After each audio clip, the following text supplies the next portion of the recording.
Աստված, որ բարձր ու վեր է բոլոր ժամանակներից, ամեն տարածությունից եւ ունի ամեն գիտությունը,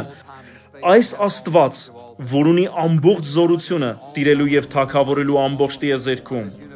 յուրաքանչյուր մարդու կյանքում, ամբողջ բնության, պատմության, մարդկության իրադարձությունների մեջ, այս Աստված իր անսահման, անհասկանալի, անըմբռնելի էությամբ, իր մեծությամբ, զորությամբ, կարողությամբ, արարչությամբ, որ գիտի աստղերի անունները, հաշվում է մեր գլխի մազերը, որ ստեղծել է երկնքի թռչուններին և ծովի ձկներին, որ տիրում և թագավորում է մարդկության կյանքում, նա ասաց. ես ուզում եմ լինել քո հայրը, քո հովիվը և քո ընկերը։ Այժմ ինչպես ենք կապ հաստատում այս փառահեղ, անըմբռնելի, անչափելի Աստծո հետ։ Նա ասում է. ես ուզում եմ լինել քո հայրը, քո հովիվը, քո ընկերը։ Այս նույն Աստված խոսեց և այս ամենը եղավ։ Նա ունի ամբողջ զորությունը։ Նա նույն Աստվածն է, որ խոսեց փոթորկին, քայլեց ծովի վրայով և կտրեց հացը։ Այս նույն Աստված պատուհասներ ուղարկեց Եգիպտոս, իսկ ավելի վաղ ջրհեղեղ բերեց երկրի վրա։ Այս նույն Աստված անուններ դրեց տիեզերքի աստղերին։ Նա մարդկային մարմնով բռնության ենթարկվեց մարդկության կողմից և գանվեց խաչին։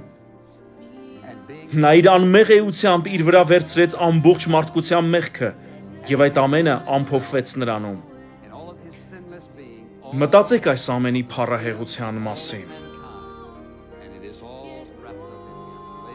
Այս նույն Աստված, լինելով մարդկային մարմնում, թույլ տվեց, որ բաժանվի Հայր Աստծուց և կրի ամենակարողի բարկությունը, պատիժը, դատապարտությունը և դատաստանը, որպեսզի ամբողջ մարդկությունը ազատվի իր մեղքից։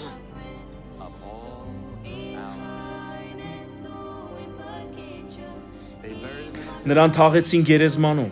բայց այն չկարողացավ պահել նրան։ Գիտեք ինչու՞։ Որովհետև ոչինչ չի կարող պահել ամենազորությունը։ Այն Աստված, որ ստեղծեց քարը,